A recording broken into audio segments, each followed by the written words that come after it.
ಈ ರಸ್ತೆಯಲ್ಲಿ ಪ್ರತಿನಿತ್ಯ ಸಾವಿರಾರು ವಾಹನಗಳು ಓಡಾಡ್ತವೆ. ಆದರೆ ರಸ್ತೆ ಮಧ್ಯದಲ್ಲೇ ಕಬ್ಬಿಣದ ಸ್ಲ್ಯಾಬ್ ಮುರಿದು ಬಿದ್ದಿರುವ ಪರಿಣಾಮ ದೊಡ್ಡ ಗುಂಡಿ ನಿರ್ಮಾಣವಾಗಿದ್ದು ವಾಹನ ಸವಾರರು ಭಯದ ನಡುವೆನೇ ಸಂಚಾರ ನಡೆಸೋ ರೀತಿಯಾಗಿದೆ.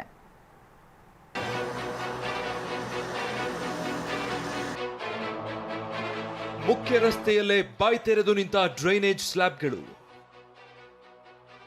ಮೆಜೆಸ್ಟಿಕ್ ಮಲ್ಲೇಶ್ವರಂ ರಸ್ತೆಯಲ್ಲಿ ಇದೆಂಥ ಅವ್ಯವಸ್ಥೆ. ಇಲ್ಲಿ ನೋಡಿ, ಮುರಿದು ಬಿದ್ದಿರುವ ಡ್ರೈನೇಜ್ ಸ್ಲ್ಯಾಬ್. ಇದು ಮೆಜೆಸ್ಟಿಕ್ನಿಂದ ಮಲ್ಲೇಶ್ವರಂ ಕಡೆಗೆ ಸಂಪರ್ಕ ಕಲ್ಪಿಸುವ ಮುಖ್ಯ ರಸ್ತೆ. ವೈಟ್ ಟ್ಯಾಪಿಂಗ್ ಆಗಿರುವ ರೋಡ್ ಚೆನ್ನಾಗಿದೆ ಅಂತ ಸ್ಪೀಡ್ ಆಗಿ ಬಂದ್ರೆ ಎದುರಿಗೆ ಸ್ವಾಗತ ನೀಡೋಕೆ ಈ ಸ್ಲ್ಯಾಬ್ ಬಾಯಿ ತೆರೆದು ನಿಂತಿದೆ. ದ್ವಿಚಕ್ರ ವಾಹನ ಸವಾರರಿಗೆ ಈ ಗುಂಡಿ ದೊಡ್ಡ ಅಪಾಯವಾಗಿ ಪರಿಣಮಿಸಿದೆ.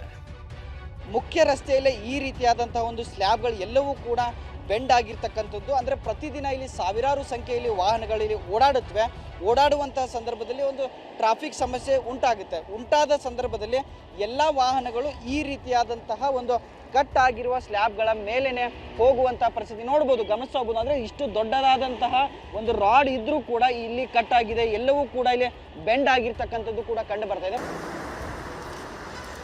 ಈ ಬಗ್ಗೆ ಸಂಬಂಧಪಟ್ಟ ಅಧಿಕಾರಿಗಳ ಗಮನಕ್ಕೆ ತಂದ್ರೂ ದುರಸ್ತಿ ಕಾರ್ಯ ನಡೆದಿಲ್ಲ. ಪ್ರತಿನಿತ್ಯ ಸಾವಿರಾರು ವಾಹನಗಳು ಈ ರಸ್ತೆಯಲ್ಲಿ ಓಡಾಡ್ತಾ ಇದ್ದು ಅಪಾಯಕ್ಕೆ ಆಹ್ವಾನ ನೀಡ್ತಾ ಇದೆ. 50 ಮೀಟರ್ ಅಂತರದಲ್ಲಿ ಎರಡೆರಡು ಸ್ಲ್ಯಾಬ್ಗಳು ಮುರಿದು ಬಿದ್ದಿರೋದ್ರಿಂದ ವಾಹನ ಸವಾರರು ಜೀವ ಕೈಯಲ್ಲಿ ಹಿಡಿದು ಸಂಚರಿಸುವಂತಾಗಿದೆ. ತುಂಬ ಸಮಸ್ಯೆ ಸರ್. ನೈಟ್ ಟೈಮ್ ಅಂತೂ ಕಣ್ಣಿಗೆ ಕಾಣಲ್ಲ. ಅದು ಮಳೆ ಬಂದರೆ ಇನ್ನೂ ಕಷ್ಟ. 100% ಒಳಗೆ ಹೋಗೋದು ಯಾರು ತೀರ್ಕೊಳ್ಳೋದು ಕನ್ಫರ್ಮ್. ಯಾಕಂದ್ರೆ ಬಿದ್ದರೆ 20 ಅಡಿ ಆಳ ಇದೆ ಒಳಗಡೆ. ಅದಂತೂ ತುಂಬ ಕಷ್ಟ. ಅದೇನೇ ಹೇಳಿ, ಬೆಂಗಳೂರಲ್ಲಿ ರಸ್ತೆ ಸಮಸ್ಯೆಯಂತೂ ಮುಗಿಯದ ಕಥೆಯಾಗಿದ್ದು ದೊಡ್ಡ ಅನಾಹುತ ಸಂಭವಿಸುವ ಮುನ್ನವೇ ಅಧಿಕಾರಿಗಳು ಎಚ್ಚೆತ್ತುಕೊಂಡು ಕ್ರಮ ಕೈಗೊಳ್ಳಬೇಕಿದೆ. ನಟರಾಜ್, TV9 ಬೆಂಗಳೂರು.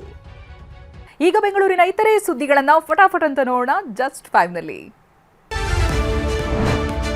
ಬೆಂಗಳೂರಿನ 2ನೇ ಏರ್ಪೋರ್ಟ್ ಬಗ್ಗೆ ರಾಜ್ಯ ಸರ್ಕಾರದಿಂದ ಯಾವುದೇ ಪ್ರಸ್ತಾವನೆ ಬಂದಿಲ್ಲ ಅಂತ ಕೇಂದ್ರ ಸರ್ಕಾರ ಸ್ಪಷ್ಟನೆ ಕೊಟ್ಟಿದೆ. ಕೆಂಪೇಗೌಡ ಏರ್ಪೋರ್ಟ್ನಲ್ಲಿ ದಿನಕ್ಕೆ ಸರಾಸರಿ 1.23 ಲಕ್ಷ ಪ್ರಯಾಣಿಕರು ಓಡಾಡ್ತಿದ್ದಾರೆ. ಹೀಗಾಗಿ ಬೆಂಗಳೂರಿನಲ್ಲಿ 2ನೇ ವಿಮಾನ ನಿಲ್ದಾಣ ನಿರ್ಮಾಣದ ಅವಶ್ಯಕತೆ ಇದೆ. ಆದರೆ 3 ಸ್ಥಳಗಳ ಅಧ್ಯಯನ ವರದಿ ನೀಡಿದ್ರೂ ರಾಜ್ಯ ಸರ್ಕಾರ ಉತ್ತರಿಸಿಲ್ಲ ಅಂತ ಕೇಂದ್ರ ಸರ್ಕಾರ ತಿಳಿಸಿದೆ. ಸಂಸದ PC ಮೋಹನ್ ಪ್ರಶ್ನೆಗೆ ನಾಗರಿಕ ವಿಮಾನಯಾನ ರಾಜ್ಯ ಸಚಿವ ಮುರಳೀಧರ್ ಮೋಹಲ್ ಈ ಉತ್ತರಿಸಿದ್ದಾರೆ.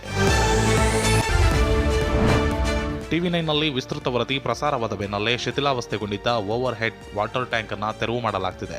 ಕ್ರೇನ್ JCB ಮೂಲಕ ನೀರಿನ ಟ್ಯಾಂಕ್ ಇಡಲು ಅಧಿಕಾರಿಗಳು ಸಜ್ಜಾಗಿದ್ದಾರೆ. ನೀರಿನ ಟ್ಯಾಂಕ್ ಪಿಲ್ಲರ್ಗಳು ಬಿರುಕು ಬಿಟ್ಟು ಕಬ್ಬಿಣದ ರಾಡ್ಗಳು ತುಕ್ಕು ಹಿಡಿದಿದ್ವು. ಮಹದೇವಪುರ ಕ್ಷೇತ್ರದಲ್ಲಿರುವ ಭೈರತಿ ಬಂಡೆ ಗ್ರಾಮದಲ್ಲಿ ವಾಟರ್ ಟ್ಯಾಂಕ್ ಬಲಿಗಾಗಿ ಹಾತೊರೆಯುತ್ತಿತ್ತು. ಜುಲೈ 25ರಂದು ವಾಟರ್ ಟ್ಯಾಂಕ್ ಬಗ್ಗೆ TV9ನಲ್ಲಿ ವರದಿ ಪ್ರಸಾರವಾಗಿತ್ತು. TV9 ವರದಿ ಬೆನ್ನಲ್ಲೇ ಅಧಿಕಾರಿಗಳು ಎಚ್ಚೆತ್ತಿದ್ದು ವಾಟರ್ ಟ್ಯಾಂಕ್ ಅನ್ನು ತೆರವು ಮಾಡುತ್ತಿದ್ದಾರೆ.